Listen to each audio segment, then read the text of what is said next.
Camille, j'espère que les 1500 € que je te verse mensuellement t'ont rendu la vie plus facile. Le propriétaire de cette voix grave et résonnante était mon grand-père, assis au bout de la longue table. C'était le jour de Noël. Mon grand-père, un homme d'affaires habituellement surchargé de travail qui se montrait rarement aux réunions de famille, avait exceptionnellement décidé de se joindre au déjeuner cette année. À cause de cela, mon père, Jean-Marc, ma mère, Catherine, et ma sœur cadette, Chloé, jouaient désespérément la comédie, comme s'ils accueillaient la royauté. Sur la table trônait une dinde au marron de la plus haute qualité, une purée aux truffes généreuses et un vin grand cru millésimé de l'année de naissance de mon grand-père. Le salon était embaumé par les effluves savoureux des plats et résonnait des rires enjoués de ma famille. Revoir mon grand-père après une si longue absence était une immense joie pour moi. À vrai dire, depuis que j'avais quitté la maison, je n'avais jamais participé aux fêtes de Noël au domicile familial. Je n'avais d'ailleurs aucune intention de venir ce jour-là, mais je n'avais pas pu refuser l'invitation sincère de mon grand-père lorsqu'il m'avait dit « Je viendrai cette année ». Alors, Camille, viens avec moi. C'est ainsi que j'avais franchi le seuil de cette maison pour la première fois depuis des années. Cependant, cette atmosphère parfaitement mise en scène et le comportement hypocrite de ma famille me mettaient terriblement mal à l'aise. Alors que mon père et les autres s'efforçaient de maintenir mon grand-père de bonne humeur, les regards qu'ils me lançaient occasionnellement portaient une pression tacite, m'ordonnant de ne rien dire de superflu. Finalement, le plat principal fut débarrassé, et la bûche de Noël accompagnée d'un café fumant fut servie. La tension familiale se relâcha alors légèrement, laissant place à une atmosphère plus détendue. Mon grand-père reposa doucement sa tasse de café sur la soucoupe et fixa soudainement son regard droit sur moi. Dans ses yeux se lisait une pure inquiétude pour sa petite fille qu'il n'avait pas vue depuis longtemps. « Camille, n'as-tu pas un peu maigri? Comment te sens-tu? Tu ne devrais pas trop forcer au travail. » Cette gentillesse inattendue dissipa un peu la tension qui étreignait mon cœur. Je lui offris mon plus beau sourire et répondis aussi joyeusement que possible « Merci, grand-père. Je vais bien, et si tu veux, tu pourras venir visiter mon appartement un de ces jours. » Mon grand-père plissa les yeux de plaisir et hocha la tête en disant « Ah, j'adorerais ça. » Puis il poursuivit « T'es-tu habituée à vivre seule? Devenir indépendante n'est pas une tâche facile. » Il continuait cette conversation banale d'un ton doux, puis, comme s'il se souvenait de quelque chose, il ajouta « Enfin, tant que tu as une base financière solide, je suppose que tu peux vivre avec une certaine tranquillité d'esprit. Avec mon soutien mensuel, tu n'as pas à t'inquiéter pour le loyer et ta vie devrait être beaucoup plus simple, n'est-ce pas? » Le bruit des couverts s'arrêta net, et tous les regards dans la pièce se braquèrent sur moi, assise timidement au coin de la table. Incapable de suivre cette question soudaine, je parvins à peine à faire sortir ma voix. « De quoi parles-tu, grand-père » Ma question résonna dans le vide de ce silence tendu. « Ah, si c'est à propos de cet argent, tu n'as pas à t'en faire. » Mon père intervint précipitamment, coupant mes mots d'un ton vif. Il ne prit même pas la peine d'essuyer la sueur qui perlait sur son front alors qu'il forçait un sourire figé en direction de grand-père. « Camille est un peu naïve concernant le monde réel, tu sais. Comme elle ne sait pas bien gérer l'argent, nous avons simplement pris la responsabilité de le gérer pour elle. » Ces mots furent comme de l'huile jetée sur le feu, rendant l'expression de mon grand-père encore plus sévère. « Le gérer, dis-tu » Sa voix était basse, réprimant difficilement sa colère. « Alors réponds-moi, Jean-Marc. Si Camille est censée être la bénéficiaire, pourquoi a-t-elle l'air de n'être au courant de rien? Peux-tu me montrer une preuve, ici et maintenant? Tout de suite, prouve-moi que mon argent est vraiment utilisé pour cet enfant, comme vous le prétendez. » Au moment où mon père bégayait, cherchant ses mots, ma mère intervint soudainement, la voix tremblante comme si elle jouait une héroïne de tragédie. « Papa, comment peux-tu dire une chose aussi cruelle? Tu sais à quel point nous nous inquiétons pour Camille, n'est-ce pas? Elle a toujours été une enfant difficile, et nous faisons tout notre possible pour la protéger. » Mais mon grand-père n'était plus dupe de son théâtre. Il la coupa sèchement. « Tais-toi, Catherine.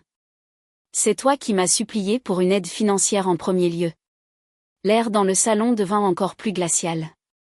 Il poursuivit, « C'était il y a 5 hivers, n'est-ce pas? La voix tremblante au téléphone, tu m'as dit ceci, Camille a quitté la maison sans écouter nos conseils. Elle est malade et nous avons peur qu'elle ne puisse pas vivre seule. Nous n'en dormons plus la nuit. J'ai cru ces mots. J'ai cru en votre inquiétude pour votre fille et j'ai commencé à envoyer l'argent. Et maintenant, regarde, tout ce que j'entends de la part de cet enfant, c'est « De quoi parles-tu ? Explique-moi ce qui se passe. » Démasquée par la vérité, le visage de ma mère devint blême et elle resta sans voix. Alors qu'elle regardait autour d'elle comme pour implorer de l'aide, Chloé, qui s'était contentée de regarder ses ongles en silence jusque-là, cria soudainement d'une voix perçante, « Grand-père, arrête ça. Tu vas trop loin. » Chloé se leva et me foudroya du regard. « Tu n'as aucune idée à quel point maman et papa ont galéré. Camille, tu es toujours comme ça, toujours à parler de ta propre douleur et de tes souffrances, sans jamais penser à quel point les autres t'ont soutenu. Même si tu avais eu l'argent, tu l'aurais juste flambé dans des médicaments ou je ne sais quelle bêtise. C'est pour ça que maman et papa l'ont géré pour toi. Quel est le problème avec ça ? » Ces mots furent le déclencheur final. Chloé savait. Elle savait exactement ce que nos parents faisaient, elle en avait profité et avait aidé à me tromper pendant tout ce temps. Je n'avais même pas réalisé qu'un son s'était échappé de mes lèvres. C'est un mensonge. Tout le monde se tourna vers moi. Menteur. Tremblante, je les fixai tous droit dans les yeux. Je n'ai jamais dit que je voulais quitter cette maison. C'est vous deux, maman, papa, qui m'avez dit de partir. Vous m'avez abandonné. En réponse à mon cri d'angoisse, ma mère fit semblant de s'effondrer en larmes et hurla en retour. Quelle chose horrible à dire, Camille. Nous ne t'aurions jamais dit de partir. Ta maladie te brouille la mémoire. Mon père fit écho à ces paroles, me regardant comme si j'avais perdu la raison, c'est exact. Nous refusons de tolérer tes délires plus longtemps. Leur déni flagrant brûla la moindre trace d'affection qui restait encore dans mon cœur. Réprimant mes tremblements, je répondis froidement, ma mémoire est brouillée ? Non, je me souviens parfaitement. Le jour où j'ai été jetée hors de cette maison, laissée seule dans la nuit glaciale sans nulle part où aller. Je me souviens exactement de qui m'a sauvée. Je n'ai jamais oublié le désespoir de cette nuit-là. Le froid qui pénétrait mes os, pas un seul jour je ne l'ai oublié. C'est tout simplement impossible à oublier. Gardant mon regard fixé sur eux, je révélai la vérité que j'avais rejouée dans mon cœur d'innombrables fois depuis cette nuit-là. J'ai couru chez Sophie et elle m'a hébergée pendant 2 semaines jusqu'à ce que je trouve un studio. Ses parents se souviennent aussi de la façon dont je suis arrivée en sanglots au milieu de l'hiver avec rien d'autre que les vêtements que j'avais sur le dos. Ils étaient furieux, disant « Comment des parents peuvent-ils jeter leur fille dehors en pleine nuit ? Si vous voulez, je peux appeler Sophie maintenant et la mettre sur haut-parleur. Elle pourra témoigner très clairement si j'ai fugué pour m'amuser ce soir-là ou si j'ai été mise à la porte. » Le visage de ma mère se figea. Je continuai. La majeure partie de mon salaire disparaissait instantanément. Loyer, charges, traitement pour ma maladie chronique, médicaments. Il ne me restait pas un centime. Quand j'étais vraiment désespérée, je faisais la plonge de nuit dans une brasserie après mon travail de jour, sacrifiant mon sommeil juste pour survivre. Le simple fait de prononcer ces mots fit remonter les souvenirs. L'odeur persistante de vieille graisse collée à la cuisine du restaurant. La lourdeur dans mes membres à l'aube. L'humiliation de compter une poignée de pièces pour manger. Tout cela me semblait encore collé à ma peau. Et pendant que je me tuais à la tâche comme ça, que faisiez-vous ? J'ai été choquée de revoir cette maison aujourd'hui. La cuisine est refaite à neuf. Il y a un immense réfrigérateur américain tout neuf. Et dehors, un 4x4 flambant neuf. Quand je vous ai supplié de m'aider, vous m'avez ignoré, disant que vous n'aviez pas d'argent. Alors, d'où vient exactement l'argent pour tout ce luxe ? Mes parents échangèrent des regards paniqués et murmurèrent, impuissants, c'est que... Ils remuaient les lèvres comme s'ils cherchaient désespérément des excuses, mais les mots restaient coincés dans leur gorge. Puis je tournai mon regard vers Chloé. Et ce n'est pas tout. L'été dernier, vous êtes tous les 3 partis aux Seychelles pour fêter le bac de Chloé, n'est-ce pas ? Je l'ai vu sur ton Instagram, Chloé. Tu riais sur la plage et tu avais l'air de passer le meilleur moment de ta vie. À cette accusation directe, le visage de Chloé devint rouge écarlate. C'est seulement parce que tu étais malade et que tu n'aurais pas pu voyager de toute façon.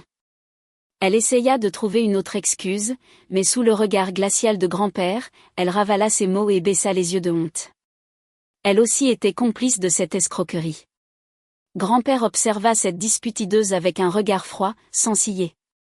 Finalement, il dit calmement, « Ça suffit. » Il reprit le contrôle de la pièce. Grand-père sortit son smartphone de sa poche et commença à passer un appel. Tout le monde dans la pièce retint son souffle devant cette action inattendue. « C'est moi. Désolé de te déranger le jour de Noël. J'ai besoin de quelque chose d'urgent. Envoie-moi immédiatement par email, en PDF, l'historique complet des virements que j'ai effectués chaque mois de mon compte personnel vers celui de Catherine depuis 5 ans jusqu'à aujourd'hui. Je veux le confirmer ici et maintenant. » Sa voix était calme mais portait une autorité indéniable qui ne tolérait aucun refus. Mon père cria, paniqué, « Attends, qu'est-ce que tu fais ?» Mais grand-père lui lança un regard froid et ne répondit pas. Le seul bruit dans la pièce était le tic-tac de l'horloge. Après ce qui sembla être une éternité, le téléphone de grand-père vibra doucement avec une notification de mail. Il mit ses lunettes, ouvrit le message et commença à faire défiler lentement le fichier joint. Puis il leva lentement son visage de l'écran et parla, chaque mot tranchant comme une lame. Date du virement, le 3 de chaque mois. Bénéficiaire, Catherine, ton compte personnel. Montant, 1 500 €. Et dans la section libellé, il est clairement écrit ceci, soutien mensuel pour Camille. Il fit une pause, puis tendit le téléphone au-dessus de la table vers mes parents, comme pour présenter une preuve irréfutable. 60 fois en 5 ans, sans manquer un seul mois, ma bonne volonté vous est parvenue fidèlement. Mais Camille ne savait rien. Elle n'a jamais reçu cet argent. Pas une seule fois en 5 ans. Alors expliquez-moi, Jean-Marc, Catherine. Où mes 90 000 € ont-ils disparu? Le total de 90 000 €, un chiffre précis et écrasant, pesa lourdement sur l'atmosphère du salon. Ce n'était plus un montant qu'on pouvait justifier par des excuses. Le visage de mon père était tordu comme s'il avait reçu un coup de poing dans le ventre, et ma mère s'effondra finalement en sanglots étouffés. Leur visage était rouge de culpabilité et de honte. Aucune excuse, aucun mensonge ne pouvait tenir face à cette preuve inébranlable. Un silence insupportable domina la pièce. Mon père força finalement sa voix, mais ce n'était ni une excuse ni une justification. Juste un mot insupportablement faible. Je suis désolé. Ce simple mot fut le moment où il admit sa culpabilité. Quand grand-père l'entendit, il secoua la tête une fois avec une profonde déception et se leva calmement de son siège. Il ne leur accorda plus un seul regard et posa doucement sa main sur mon épaule. Allons-y, Camille. Il n'y a plus aucune raison de rester ici. J'ai hoché la tête sans dire un mot et je me suis levée. Laissant mes parents et ma sœur stupéfaits derrière nous, nous leur avons tourné le dos. C'est ainsi que le repas de Noël prit fin. Le week-end suivant, grand-père m'appela et je me rendis chez lui. Assis au fond du canapé en cuir de son bureau, grand-père laissa échapper un long et lourd soupir dès qu'il vit mon visage. Je suis désolé, Camille. J'aurais dû découvrir la vérité bien plus tôt. C'est ma responsabilité. Sa voix était chargée d'auto-reproche. Pour être honnête, il ne m'était jamais venu à l'esprit de douter d'eux. Mais quand oncle Philippe est venu me rendre visite il y a environ un mois et a commencé à parler d'eux, j'ai commencé à sentir que quelque chose clochait. Philippe était le frère cadet de ma mère, mon oncle. Grand-père parla avec une expression amère en se rappelant leur conversation. Philippe m'a dit qu'ils avaient été invités à dîner chez Catherine, et qu'il avait eu l'impression d'entrer dans la villa d'une star de cinéma. Apparemment, ta mère a organisé une sorte de fête m'as-tu vu, invitant la famille de Philippe pour célébrer la fin des travaux de la cuisine. Philippe était perplexe quand il m'a raconté ça. Le sol était en marbre importé d'Italie, et le frigo était un modèle professionnel haut de gamme. Je sais que l'entreprise de Jean-Marc ne marche que modérément, alors d'où venait tout cet argent? Ne me dis pas que tu les aides en secret? Grand-père expira profondément, le visage lourd de regret. Au moment où j'ai entendu les mots de Philippe, un terrible soupçon a traversé mon esprit. Je donnais de l'aide, oui, mais cette aide t'était destinée, Camille. Mais si l'argent n'allait pas à toi, mais directement dans leur poche? La description par Philippe de leur train de vie extravagant prenait soudain tout son sens. C'est la première fois que j'ai réalisé cette effrayante possibilité. J'aurais dû vérifier les choses avec toi bien plus tôt. Je pensais t'aider, mais au lieu de cela, je t'ai laissé souffrir pendant 5 ans. Je secouai doucement la tête. Ce n'est pas quelque chose pour lequel tu dois t'excuser, grand-père. Si tu n'avais pas parlé, j'aurais peut-être vécu toute ma vie sans jamais connaître la vérité. Je te suis reconnaissante. Et puis, pour la première fois, j'ai avoué quelque chose que j'avais gardé enfoui dans mon cœur. Depuis le jour où j'ai été jetée hors de la maison, je me suis battue avec tout ce que j'avais. Quand j'ai réalisé que je ne pouvais pas compter sur ma famille, j'ai décidé que je n'avais pas d'autre choix que de devenir forte. Forte au point de porter une armure de fer. J'ai travaillé jour et nuit, j'ai étudié le commerce malgré la douleur, et il y a 3 ans, j'ai lancé mon propre petit cabinet de conseil. Les yeux de grand-père s'écarquillèrent d'étonnement. Au début, je n'avais que de minuscules contrats, et il y a eu tellement de fois où j'ai cru que j'allais craquer, mais je n'ai jamais abandonné. Maintenant, les choses commencent enfin à aller dans la bonne direction. Ma clientèle s'agrandit, et je suis assez stable financièrement pour ne plus avoir besoin de l'aide de personne. Je continuai d'une voix calme en regardant par la fenêtre. Bien sûr, j'ai perdu beaucoup en chemin. Mais grâce à cette épreuve, j'ai pu devenir véritablement indépendante. J'ai acquis une force qui n'appartient qu'à moi, quelque chose que personne ne pourra jamais m'enlever. Quand grand-père eut fini d'écouter mes paroles, il hocha la tête profondément, son expression remplie à la fois de soulagement et de fierté. Je vois que tu es devenue une femme remarquable, Camille. Tu as vraiment travaillé dur, toute seule. Ses yeux brillaient de larmes discrètes, mais son expression changea bientôt pour devenir beaucoup plus sévère. Mais cela ne signifie pas que les crimes de Jean-Marc et Catherine peuvent simplement disparaître. Pendant que tu luttais autant, ils volaient ton argent et vivaient dans le luxe. Cela a largement dépassé les limites de ce qui peut être pardonné comme une affaire de famille. Grand-père parla d'une voix résolue. J'ai l'intention d'engager une action en justice formelle contre eux. C'est un crime.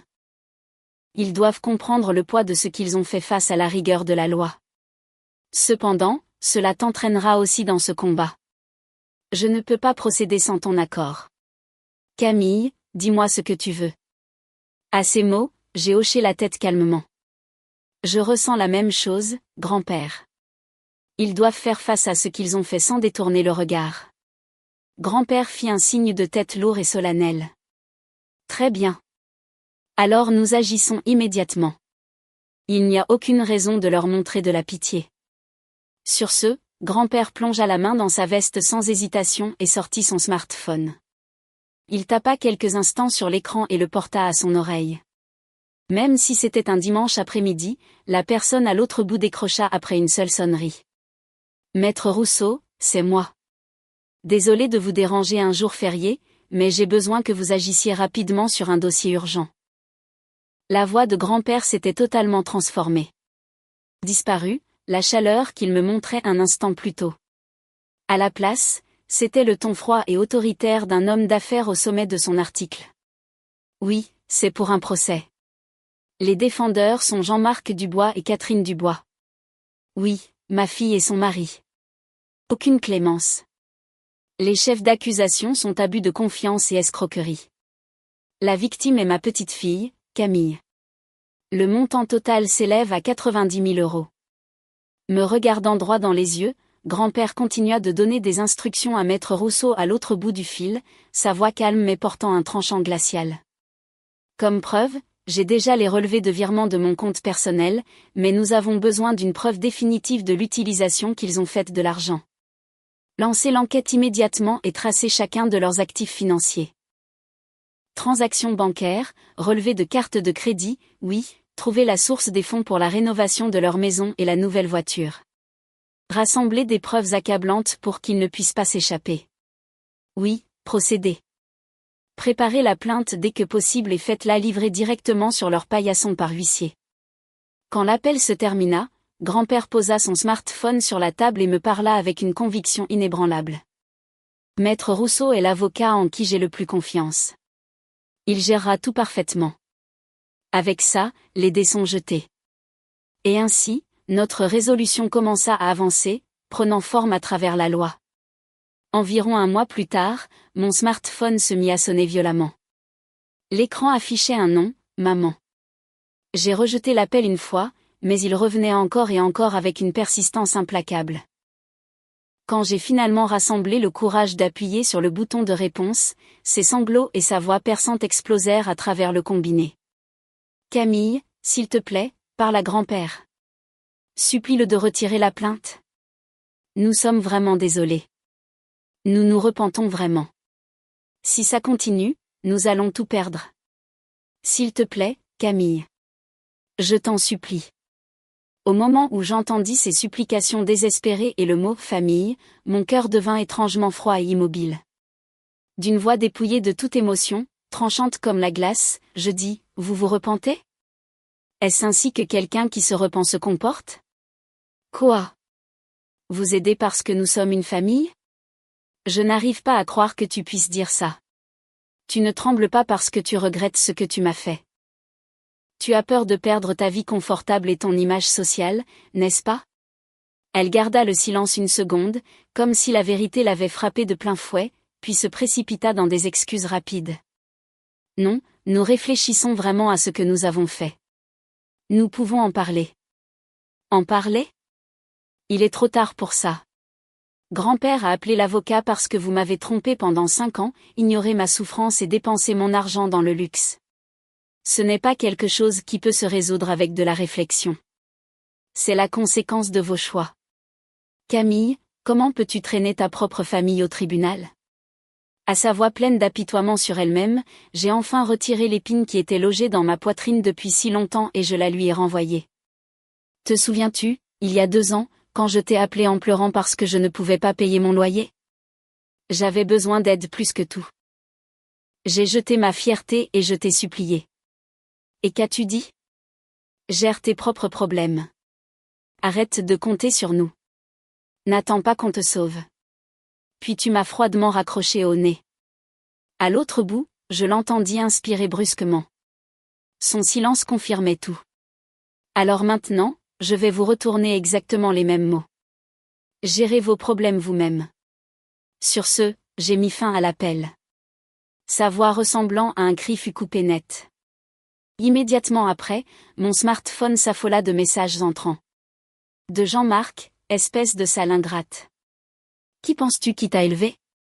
De Chloé, tu es une personne horrible.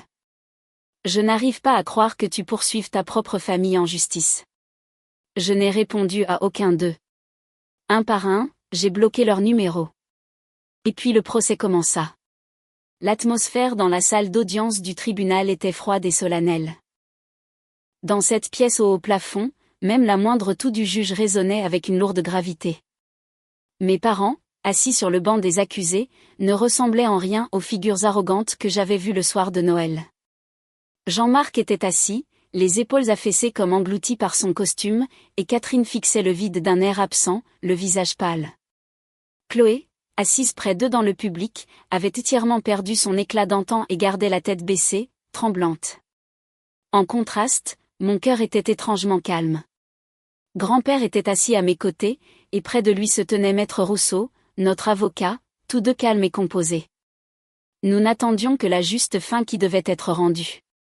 Maître Rousseau commença à présenter les preuves. Une par une, calmement et méthodiquement, il montra les 60 mois de relevés bancaires documentant les virements du compte de grand-père vers le compte personnel de Catherine. Il pointa la note sans ambiguïté dans la section remarques, loyer mensuel de Camille. Mais la preuve la plus décisive vint des relevés de compte de Catherine.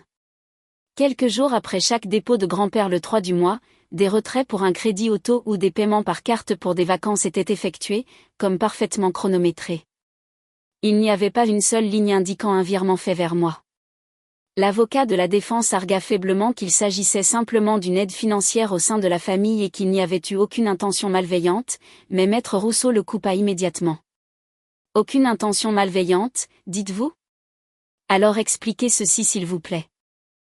Les prévenus ont caché le fait qu'ils avaient mis Camille à la porte, menti en disant qu'ils avaient besoin d'aide car ils s'inquiétaient pour leur fille, utilisé l'argent destiné à sa survie pour leur propre luxe, et tout cela en rejetant froidement les appels à l'aide de Camille. Où, dans cette série d'actions, sommes-nous censés trouver de la bonne volonté? La salle d'audience tomba dans le silence. Tout le monde comprenait la vérité hideuse de cette famille. Quand les plaidoiries se terminèrent, le juge ouvrit la bouche pour annoncer le verdict. Sa voix ne portait aucune trace d'émotion, résonnant plutôt comme la voix de la loi elle-même. Les prévenus, Jean-Marc Dubois et Catherine Dubois, sont reconnus coupables, au-delà de tout doute raisonnable basé sur les preuves soumises, d'abus de confiance et de détournement de fonds appartenant à la plaignante, Camille Dubois. Par conséquent, les prévenus sont par la présente ordonnés de restituer la somme totale de 90 000 € détournés sur une période de 5 ans, plus des intérêts annuels de 5% pour dommages moraux et retards. Un bruit sec résonna alors que le marteau frappait. Ce son sec signala ma rupture avec le passé. Jean-Marc baissa la tête en signe de défaite et Catherine s'effondra silencieusement en larmes. Je ne les ai pas regardés. J'ai gardé mon regard fixé droit devant. Le procès se termina et plusieurs mois passèrent. Sur mon compte bancaire personnel furent déposés les 90 000 € ainsi que les intérêts accumulés, portant tout le poids des 5 années qui m'avaient été volées. J'ai utilisé une partie de l'argent pour offrir à grand-père un cadeau sincère pour tout ce qu'il avait fait pour moi. Le reste, je l'ai réinvesti dans le cabinet de conseil que j'avais consacré ma vie à bâtir, et épargné pour l'avenir paisible que je pouvais enfin envisager. Ce n'était plus de l'argent dont j'avais besoin pour survivre. C'était la preuve, indéniable et officielle, que ma justice avait été reconnue et ma dignité restaurée. Avec le soutien de grand-père, j'avais enfin reçu l'aide qui aurait dû être la mienne dès le début, et je m'étais coupé complètement de ce passé haineux. J'avais commencé à avancer puissamment vers une nouvelle vie qui n'appartenait qu'à moi, où personne ne pourrait plus jamais m'exploiter. Un dimanche après-midi ensoleillé, j'étais assise avec grand-père sur la terrasse de sa maison, buvant du thé tous les deux. Alors que les heures calmes passaient, il hésita légèrement avant de partager des nouvelles à leur sujet. Jean-Marc et Catherine. Selon grand-père, mes parents avaient vendu la maison pour payer les dommages ordonnés par le tribunal. Le réfrigérateur haut de gamme tout neuf qu'ils avaient acheté en ignorant mes supplications. Le 4x4 étincelant dans l'allée. Tout. Chaque morceau de leur vie bâtie sur les apparences et les mensonges avait été liquidé. Maintenant, ils vivaient dans un petit appartement vétuste à l'autre bout de la ville, probablement en banlieue lointaine. Jean-Marc avait perdu sa crédibilité professionnelle et Catherine, complètement usée, ne quittait presque plus la maison. « Et comment va Chloé ?» demandai-je doucement. Elle. L'expression de grand-père s'assombrit légèrement. Sans le soutien financier de ses parents, elle ne peut plus mener la vie extravagante d'avant.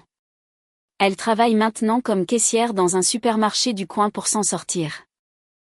Et d'après ce que j'entends, elle blâme Jean-Marc et Catherine pour tout ce qui a mal tourné dans sa vie et leur hurle dessus tous les jours. Le royaume qu'ils avaient bâti sur des illusions s'était entièrement effondré de l'intérieur. Même en entendant tout cela, aucune joie ni satisfaction ne monta en moi. Seulement une profonde et silencieuse tristesse, un sentiment de vide face à ce que leur avidité leur avait finalement apporté. J'ai posé ma tasse et regardé le ciel. C'est bien ainsi, dis-je. Quoi qu'il leur arrive, cela n'a plus rien à voir avec ma vie. Tout ce que je peux faire, c'est avancer. En entendant ces mots, grand-père me sourit doucement.